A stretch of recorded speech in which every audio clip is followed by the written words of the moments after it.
vie. Il n'y a donc pas de baptême du Saint-Esprit pour rien. Il n'y a pas donc du baptême du Saint-Esprit pour simple prestige. Il y a toujours un motif qui fait que Dieu puisse nous bénir par la puissance qu'il déverse sur nous. Aujourd'hui, nous poursuivons notre enseignement et nous parlons de comment être baptisé du Saint-Esprit.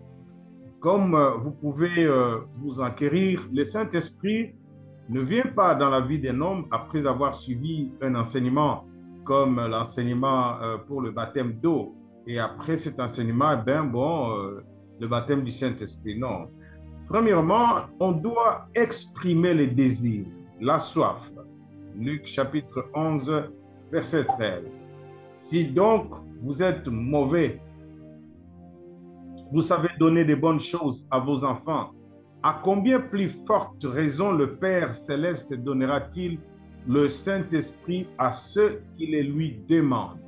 Vous comprenez que le Saint-Esprit est disponible depuis la Pentecôte.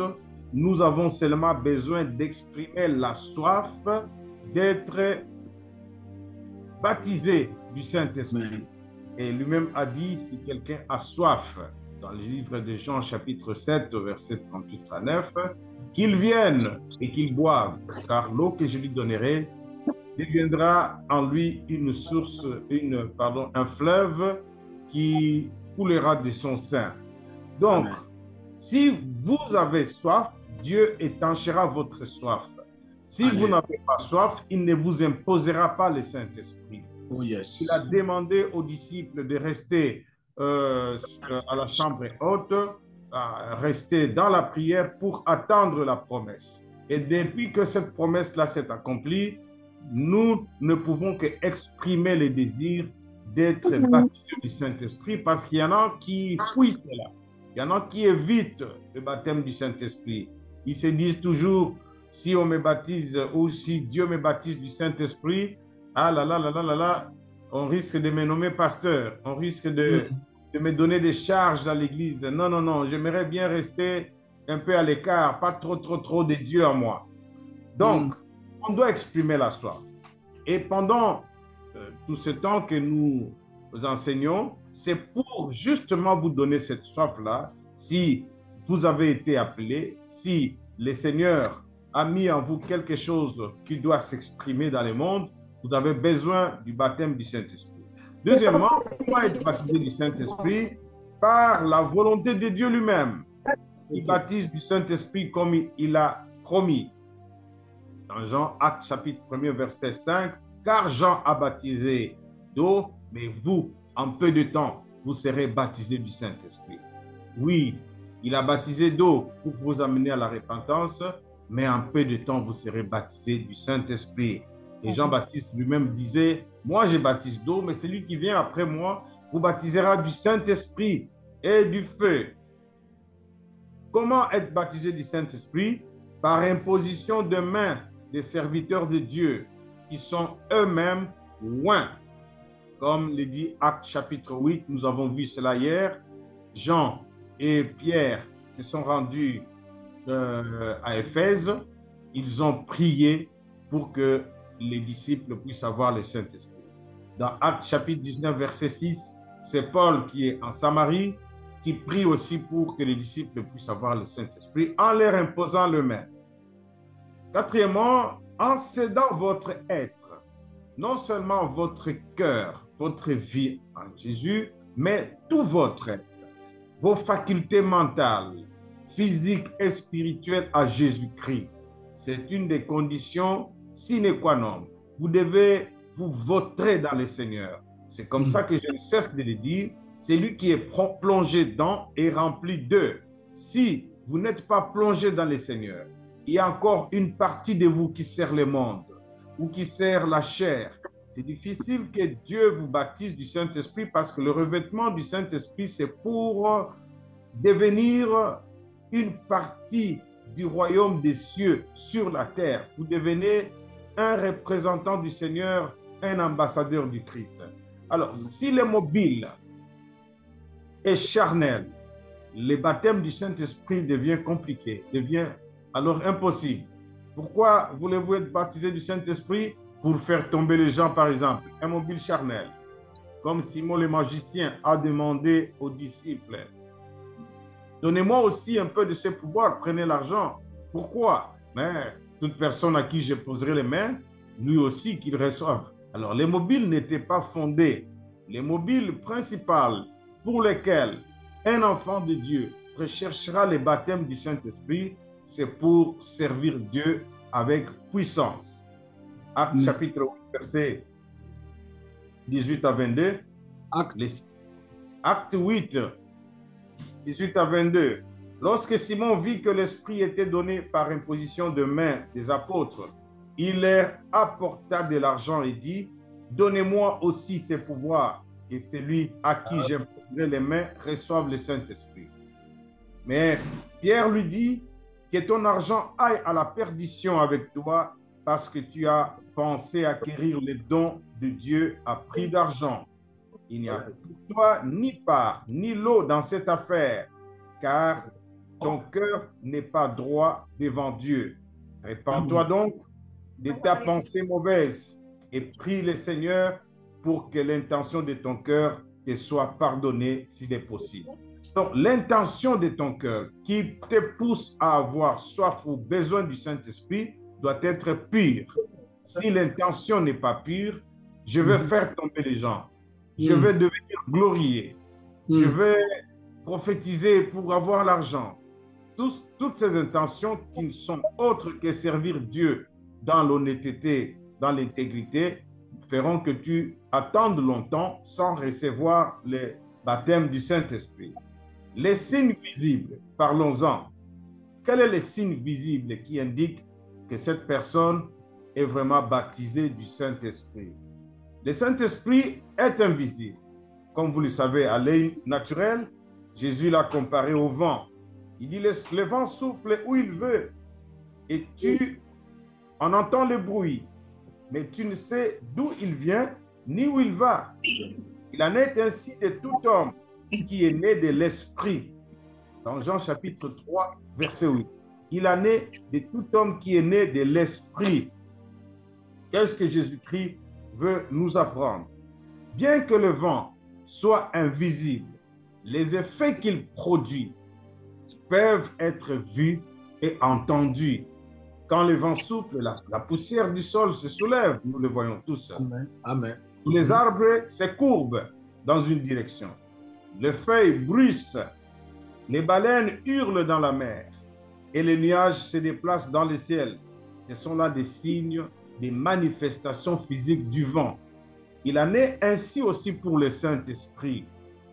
Quoiqu'il soit invisible, les effets que produit le Saint-Esprit peuvent être vus et entendus. Il y a 3 endroits dans la Bible, dans le Nouveau Testament bien sûr, où la Bible nous dit que qu'est-ce qui s'est passé quand les gens ont été baptisés dans le Saint-Esprit.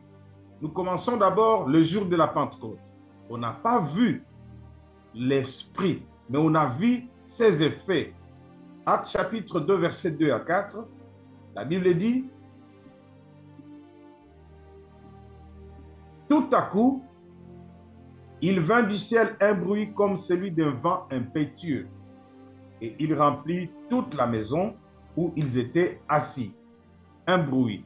Deuxièmement, des langues, semblables à des langues de feu, leur apparurent séparées les unes des autres, et se posèrent sur chacun d'eux. Qu'est-ce qu'ils ont encore vu? Et ils furent tous remplis du Saint-Esprit et se mirent à parler en d'autres langues, selon que l'Esprit leur donnait de s'exprimer. Amen. Vous voyez? Nous avons là les bruits. Nous avons des langues de feu et nous avons également des parler en langue qui se manifestent le jour de la Pentecôte. Dans la maison de Corneille, lorsque Dieu a fait voir cette vision d'un panier qui descendait du toit de la maison, rempli de reptiles et de toutes formes d'aliments que Pierre ne mangeait pas, il voulait l'envoyer, bien sûr, chez les gentils, chez les païens, à la maison de Corneille. Et quand il y est arrivé, comme Pierre prononçait encore ces mots, le Saint-Esprit descendit sur tous ceux qui écoutaient la parole. Pierre était en train de parler. Tous les fidèles circoncis qui étaient venus avec Pierre furent étonnés de ce que le Saint-Esprit ou les dons du Saint-Esprit étaient aussi répandus sur les païens, car Amen. ils les entendaient parler en langue et glorifier Dieu. Ils les entendaient parler en langue et glorifier Dieu. Car, veut dire que la conséquence, la preuve que le Saint-Esprit était descendu sur ces païens, ils les entendaient parler en langue et glorifier Dieu. Actes chapitre 10, versets 44 à 46. Vous voyez? Nous pouvons encore voir un exemple dans la Bible. Les convertis d'Éphèse, dont j'ai parlé dans Actes 19, verset 6, décrit, ces passages décrivent ce qui arriva au premier groupe de convertis d'Éphèse. Lorsque Paul leur eut imposé les mains, le Saint-Esprit vint sur eux et ils parlaient en langue et prophétisaient. Actes chapitre 19, verset 6. Donc, quand nous comparons ces passages, il y a un signe physique qui est commun aux trois phénomènes, aux trois endroits où le Saint-Esprit est descendu. Ceux qui ont reçu le baptême du Saint-Esprit ont parlé en d'autres langues. On le veuille ou pas, ça s'est manifesté comme ça pour que le Seigneur puisse marquer quelque chose de nouveau. Étant donné que tous les autres miracles, si vous voulez, tous les autres dons, puisque le révérend parlera de dons la semaine prochaine, les autres dons étaient déjà manifestes dans l'ancienne alliance. Les Amen. miracles ont eu lieu, ainsi de suite. Mais les parler en langue n'avaient jamais eu lieu depuis l'Ancien Testament. La première fois que les gens ont parlé à d'autres langues, c'était le jour de la Pentecôte. Et c'était un signe majeur qui montrait que ces gens étaient remplis du Saint-Esprit. Les jours de la Pentecôte, il y avait du bruit d'un vent impétueux, il y avait des langues de feu visibles qui apparurent sur eux. Ces choses n'ont pas été enregistrées dans deux autres occasions. À Éphèse, il n'y avait pas les langues de feu, il n'y avait pas non plus des bruits impétueux comme des vents qui soufflaient, des bruits d'un vent impétueux, il n'y en avait pas. À Éphèse, les nouveaux convertis ont prophétisé. Et cela n'avait pas été mentionné comme ayant lieu les jours de la Pentecôte, le jour où les disciples ont reçu le Saint-Esprit, ou dans la maison de Corneille. Les jours où les disciples ont reçu le Saint-Esprit, on a vu quelque chose de différent, c'était le parler en langue. Les jours où, dans la maison de Corneille, les gens ont reçu le Saint-Esprit, quelque chose de marquant qui a témoigné qu'ils avaient reçu le Saint-Esprit, c'était le parler en langue. Vous voyez, les seuls signes visibles que les apôtres ont observés dans l'expérience de Corneille et de sa famille fut qu'ils ont parlé en langue. Alors ils se sont souvenus du jour où le Saint-Esprit est descendu, le jour de la Pentecôte. Ils ont aussi parlé en langue. Ces signes visibles étaient la preuve pour les disciples qu'ils ont été baptisés dans le Saint-Esprit. Donc, à partir de ces passages bibliques, nous concluons que les signes du parler en langue, par la puissance du Saint-Esprit, confirment qu'une personne a été baptisée dans le Saint-Esprit. Alors que la prophétie, la sagesse, le discernement, la guérison, le miracle et autres dons existaient déjà sous l'ancienne alliance. De fait, jusqu'alors, nul n'avait encore parlé en langue. Depuis Moïse, depuis Abraham, depuis Moïse, ainsi de suite, nul n'avait encore parlé en langue. Et le jour de la Pentecôte, Dieu se manifeste par quelque chose de différent. Si les anciens signes, si vous voulez, s'étaient manifestés le jour de la Pentecôte, il n'y aurait pas eu une démarcation, quelque chose d'exceptionnel qui montre à ces peuples qu'un phénomène nouveau est arrivé dans l'Église. Et est-ce que tous parle-t-il en langue? Come on. J'aimerais que vous puissiez me prêter votre attention parce que là, il se pose une grande discussion, mais qui est tout simplement simple à comprendre. Une autre objection aux langues est venue par l'incompréhension d'une question de Paul dans le livre de 1 Corinthiens chapitre 12, verset 30. Il a demandé, est-ce que tous parlent-ils en langue? La réponse à cette question est non. Tous ne parlent pas en langue. Mais Paul ne parlait pas ici de l'expérience du baptême dans le Saint-Esprit. La discussion concerne les dons du Saint-Esprit qui peuvent être utilisés pour les croyants dans l'Église, puisqu'il s'agit bien de 1 Corinthiens chapitre 12, versets 7 à 10. Paul parle des dons du Saint-Esprit qui sont répandus dans l'Église. Or, à chacun, la manifestation de l'Esprit est donnée pour l'utilité commune. Verset 8. En effet, à l'un est donné par l'Esprit une parole de sagesse, et à un autre, une parole de connaissance selon le même Esprit. À un autre, la foi par le même Esprit. À un autre, des dons, des guérisons par le même Esprit. À un autre, les dons d'opérer des miracles. À un autre, la prophétie. À un autre, les discernements des esprits. À un autre, la diversité ou diverses sortes de langues. À un autre, l'interprétation des langues. Suivez très bien. Paul parle des dons qui pourraient être utilisés par les membres de l'Église. L'un de ces dons du Saint-Esprit est la diversité des langues. C'est la capacité de donner des messages spéciaux. Je répète, c'est la capacité de donner des messages spéciaux à l'Église en langue sous la puissance du Saint-Esprit. La capacité que reçoit quelqu'un à donner des messages.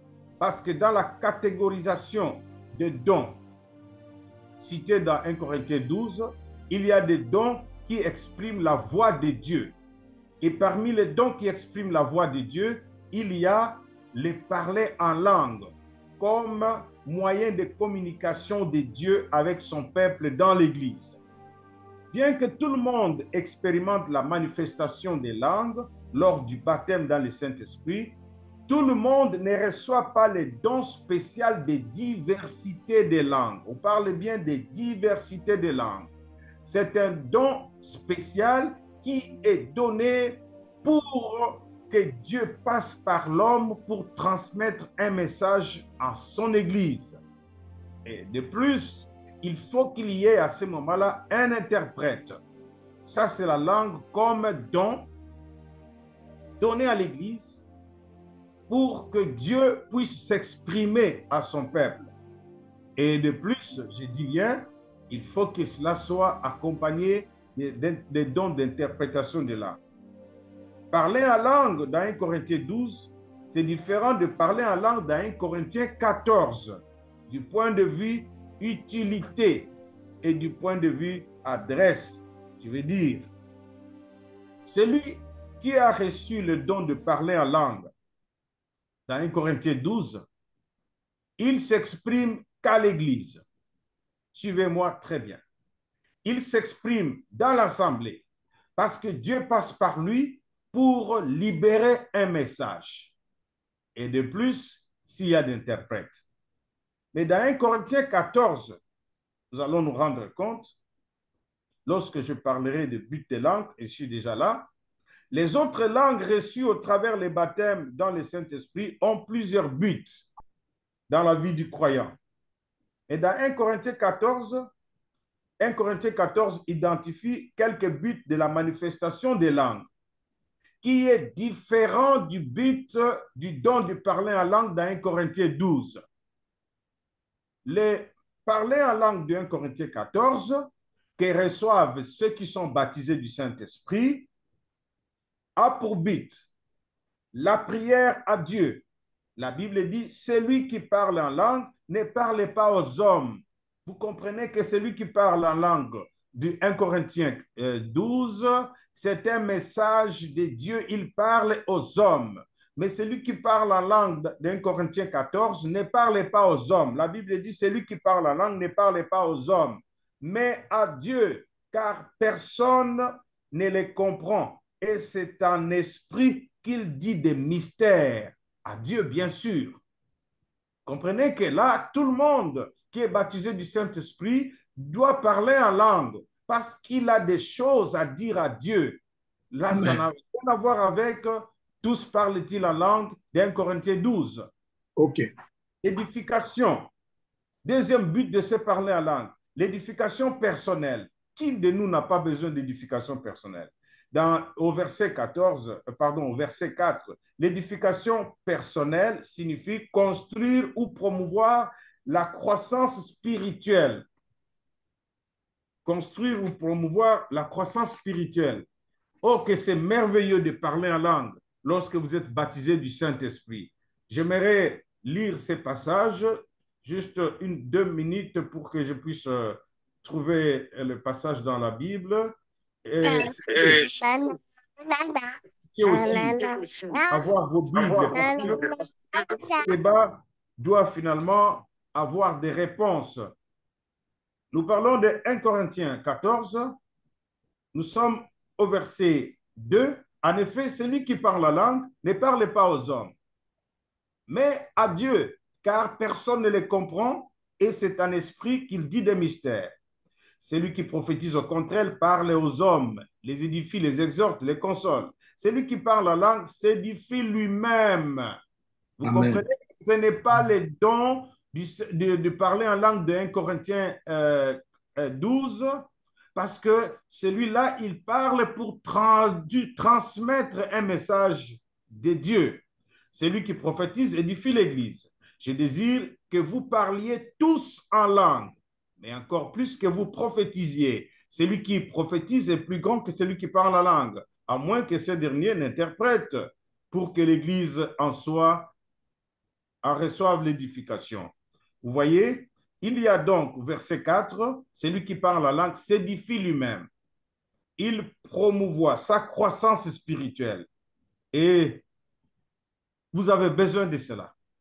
Quand le corps ne sait plus dire quoi que ce soit, et il y a une façon de parler par des soupirs inexprimables, il y a une façon de parler en esprit, il y a une façon de prier en esprit. À ce moment-là, vous vous édifiez, vous vous construisez. Votre croissance spirituelle en dépend également. Vous avez besoin de ça. Quand elles sont interprétées, elles édifient l'Église. Ça, c'est au verset 12. Quand ce n'est pas interprété, c'est pour vous-même à ce moment-là. Ça ne concerne pas un message donné à l'Église. Ça concerne, vous parlez à Dieu, vous vous édifiez vous-même, mais quand il s'agit d'un message donné à l'Église, à ce moment-là, il y a besoin d'interprètes. Alors, vous ne direz pas, je ne prierai pas en langue parce qu'il n'y a pas d'interprète. Je ne parlerai pas en langue parce qu'il n'y a pas d'interprète, parce que toute langue n'est pas la langue concernée à transmettre le message divin. Il y a la langue qui concerne à prier, à parler à Dieu, des secrets, des quoi, je ne sais pas, c'est que l'Esprit met dans l'homme à dire à son Dieu à ce moment-là, mais dans une langue qui peut être une langue des anges, qui peut être une langue des hommes. Dans 1 Corinthiens 13, la Bible dit, quand je parlerai les langues des hommes, tout comme les langues des anges, mais si je n'ai pas l'amour, cela ne sert à rien. Vous comprenez que dans ces parler en langue, il y a des langues compréhensibles.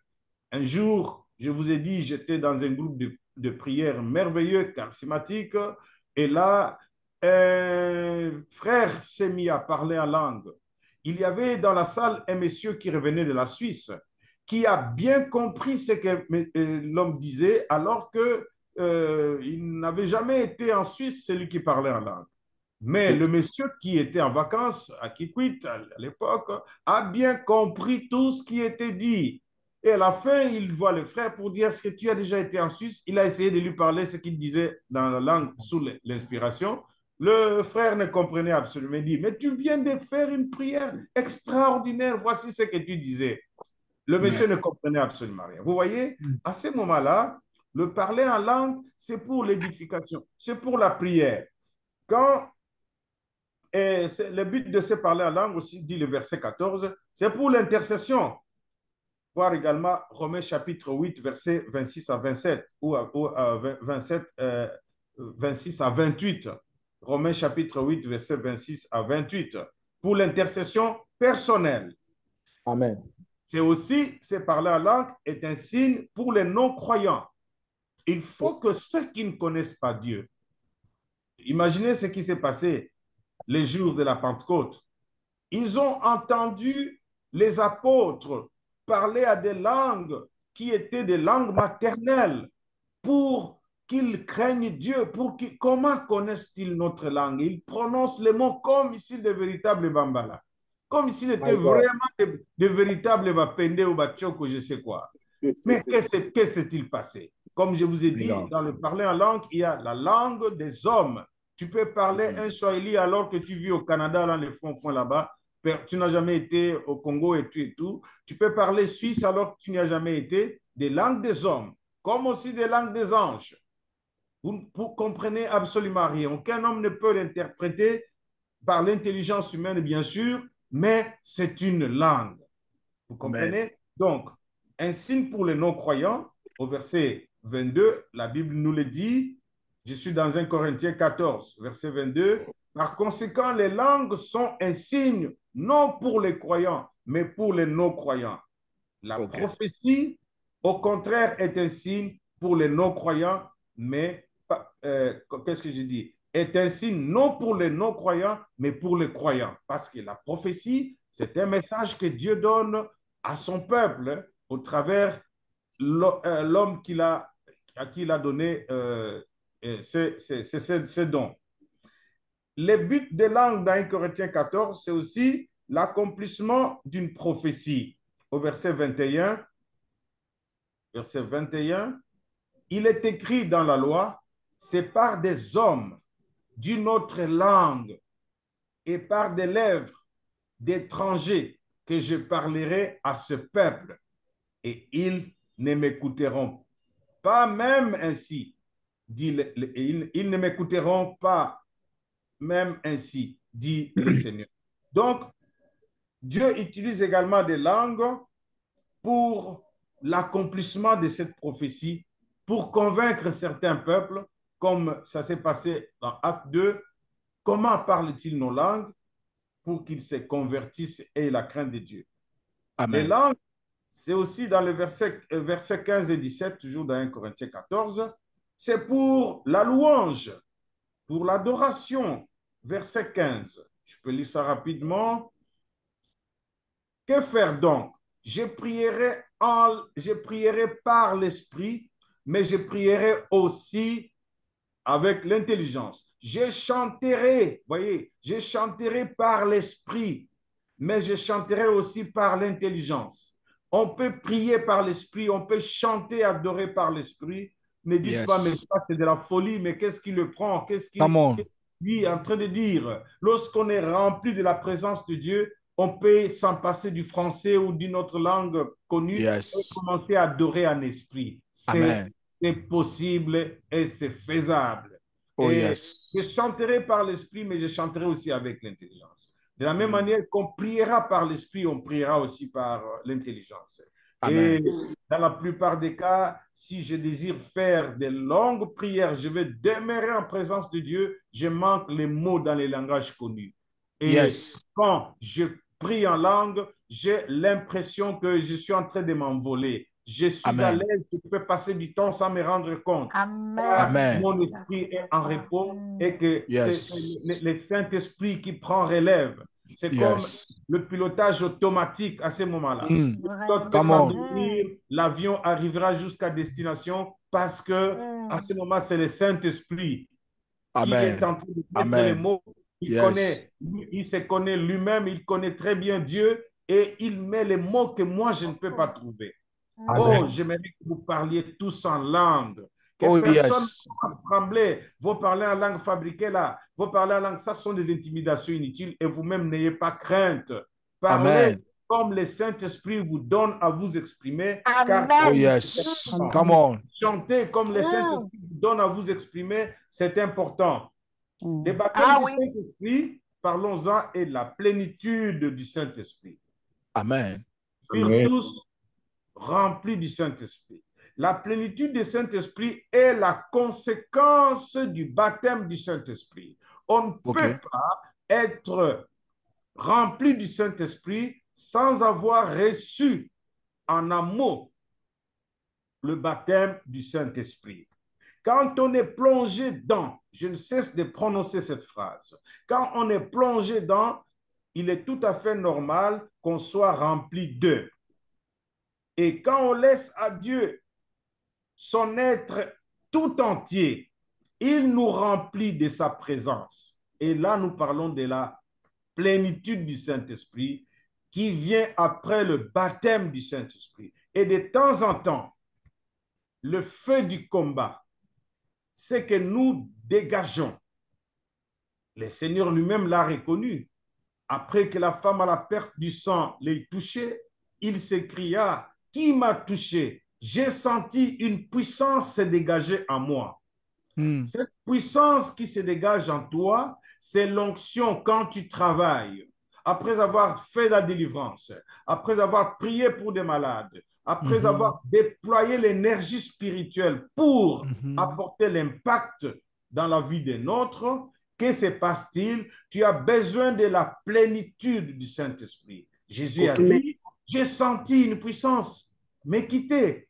Et vous voyez ce qu'il faisait après un travail. Il montait toujours sur la montagne des Oliviers ou ailleurs, comme le dit Marc chapitre 1er verset 35. Très tôt matin, Jésus alla dans un lieu désert où il priait. Jésus avait besoin d'être rempli après avoir déployé l'énergie spirituelle, l'onction, la puissance. Il dit, je sens une puissance qui s'est dégagée en moi. C'est lorsqu'on est baptisé du Saint-Esprit qu'on a besoin d'être rempli de temps à autre du Saint-Esprit parce qu'on doit travailler avec cette énergie-là. Vous voyez? Et on a besoin de toujours par la prière, par des jeûnes, je vous parlerai de cela, je crois, demain, par la prière, par des jeûnes, par la consécration, par la sanctification, c'est remplir les réservoirs, si vous voulez, de puissance. Amen.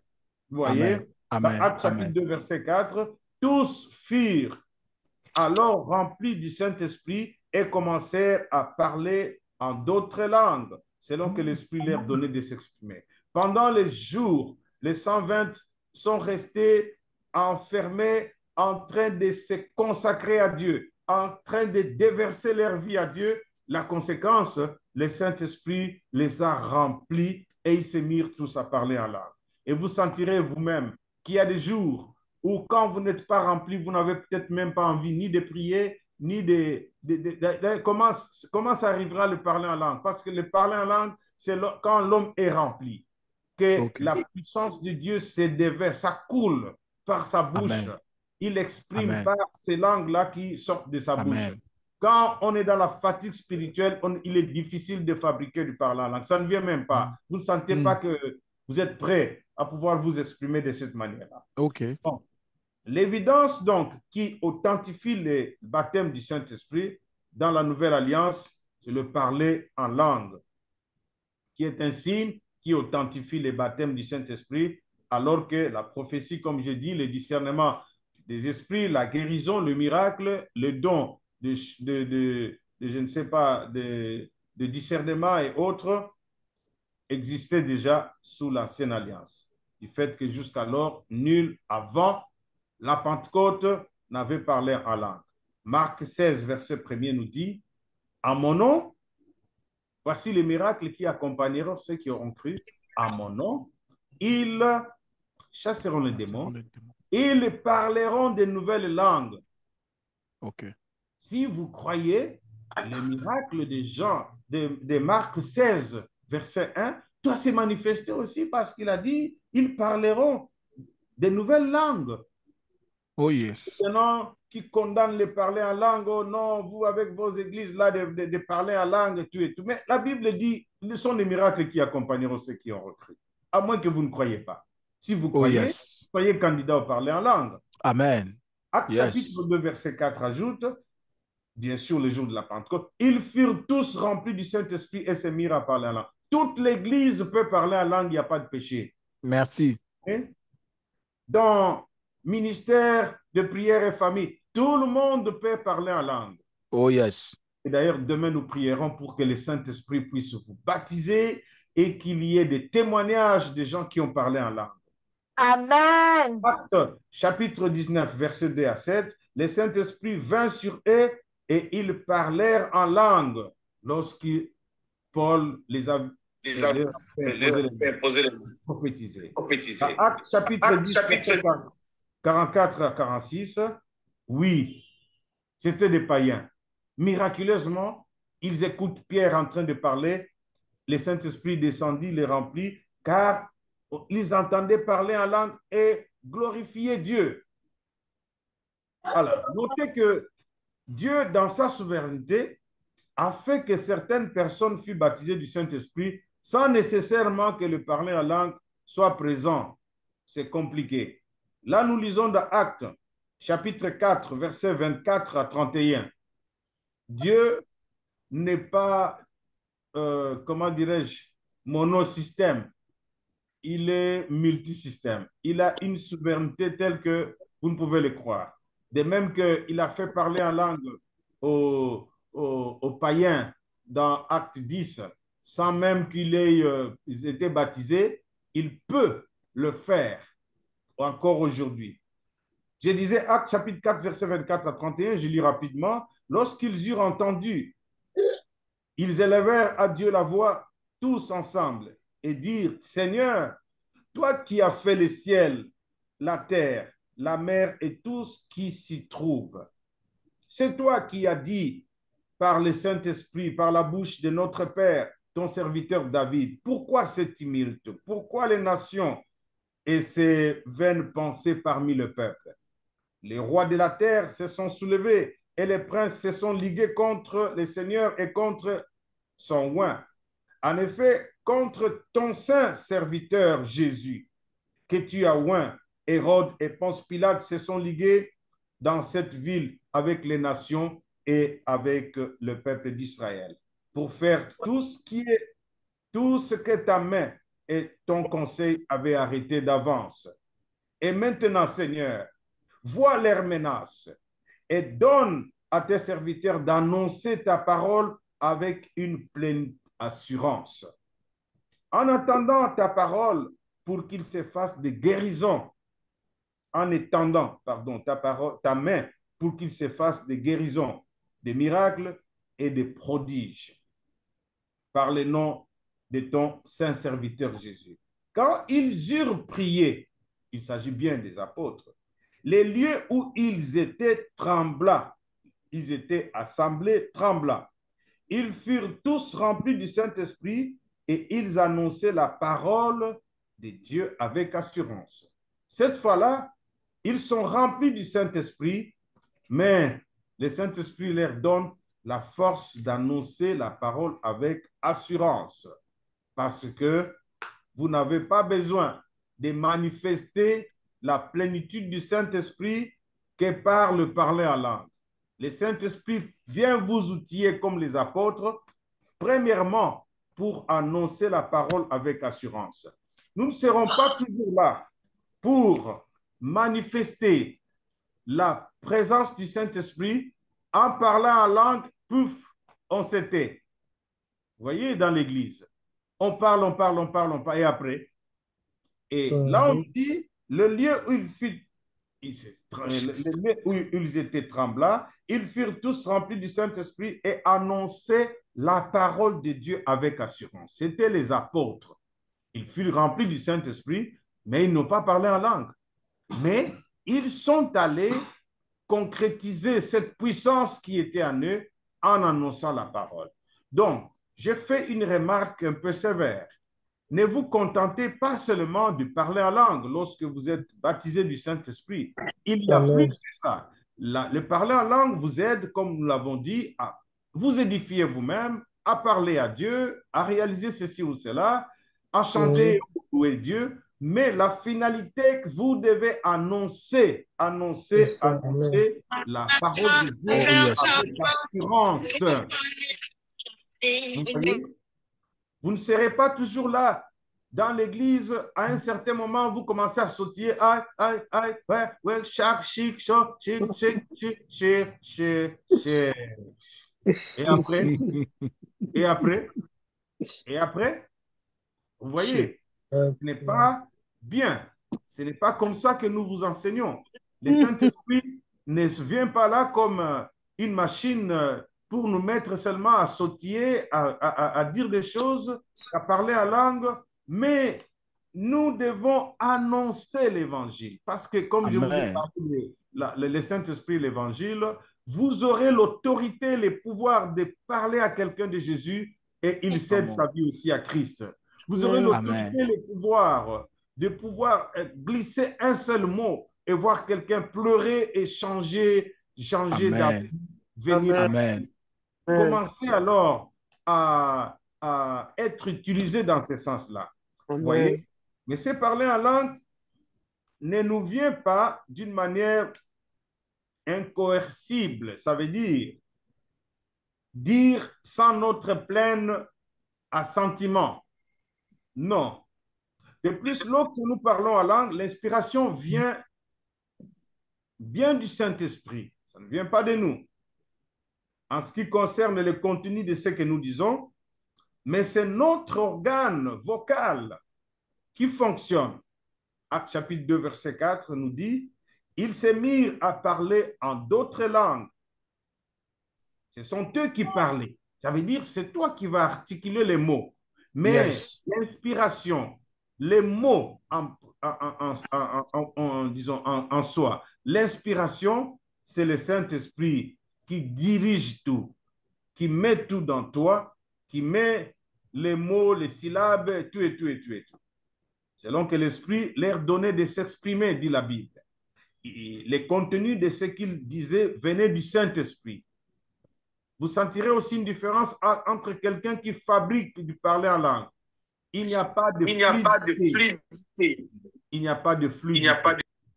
Il n'y a que des mots qui sortent, mais il n'y a pas d'originalité. Il n'y a Amen. pas de puissance dans cela. Yes. Et demain, il sera peut-être impossible pour lui de répéter la même chose, la même gymnastique, parce que ça ne venait pas de lui. Ça ne venait pas du Saint-Esprit, ça venait de lui. Et c'est comme le parler en langue qu'apprennent Dewey. Oui. C'est cette histoire-là de Dewey qui, je ne vois même plus. Prononce bien. Ils mettent un tableau, prononce aïe, aïe, ouais, i. Allez, vas-y, aïe, ouais. Oui, oui, ça commence à venir. Vas-y. Ça ne s'apprend pas dans une école. Ça ne s'apprend pas par un maître. Ça ne s'apprend pas par un tableau et par une craie. Prononce. Amen. Et tu sentiras, ça ne vient pas, frère, ça ne vient pas. Non, non, non. Tu as déjà bien commencé. Essaye, ça ne s'apprend pas. C'est du tout à coup. La Bible dit tout à coup. Ça vient quand l'homme est rempli du Saint-Esprit et le Saint-Esprit met les mots dans son vocabulaire. Il commence à parler. Alors, l'obstacle majeur à la réception du baptême du Saint-Esprit consiste à un tel désir d'authenticité, parfois qu'on est paralysé par la crainte de produire soi-même ses parler en langue. Il y a des gens qui refusent de parler en langue. Je dis, hey, tu risques de dire n'importe quoi ici qui ne vient pas de Dieu. Non. Il ne faut pas avoir peur parce que ce sont des mots que Dieu lui-même mettra en vous. La crainte de produire soi-même les parler en langue, c'est ce qui empêche beaucoup de gens d'expérimenter aussi la présence du Saint-Esprit. La crainte est l'opposé de la foi. Nous recevons tout de Dieu par la foi. Nous n'avons pas à craindre une quelconque contrefaçon. Vous voyez, celui qui baptise du Saint-Esprit nous l'a promis. Quel est parmi vous le Père qui donnera, comme je dis dans Luc 3, verset 16, quel est parmi vous le Père qui donnera une pierre à son fils s'il lui demande du pain? Ou Il demande un poisson, lui donnera-t-il un serpent au lieu d'un poisson? Ou s'il demande un œuf, lui donnera-t-il un scorpion? Si donc méchant comme vous l'êtes, vous savez donner de bonnes choses à vos enfants, à combien plus forte raison le Père céleste donnera-t-il le Saint-Esprit à ceux qui le lui demandent? Si Dieu vous donne le Saint-Esprit et que vous vous mettez à parler en langue, ne doutez pas. Yes. Esprit, que je commence à parler des choses que je ne comprends rien. Mais quelle est cette... Non, il vous a donné la banane que vous avez demandé. Yes. Il vous Yes. a donné le pain que vous avez demandé. Mm. Et allez-y, ça ne va pas s'arrêter seulement au parler en langue, mais ça va Yes. s'étendre par la Oh, yes. puissance que nous appelons l'onction. Vous Oh, aurez le yes. courage, parce que c'est un baptême du feu. Il connectera son feu en vous. Ça Yes. va, vous connaîtrez l'ébullition. Vous n'aurez plus jamais peur à affronter quelqu'un pour lui parler de Jésus. Vous n'aurez Mm. pas honte, vous ne serez pas gêné quand il Come faut on. parler de Jésus à quelqu'un. Là où vous comprendrez que non, non, non, non, non, les voiles sont tombés, les écailles sont Yes. tombées de mes yeux, comme ce fut le cas de l'apôtre Paul. Les écailles sont tombées. Maintenant, je sais voir, je sais entendre, je sais me lever, aborder quelqu'un. Ça, c'est le baptême du feu. Il vous a réchauffé, il vous a donné les ailes.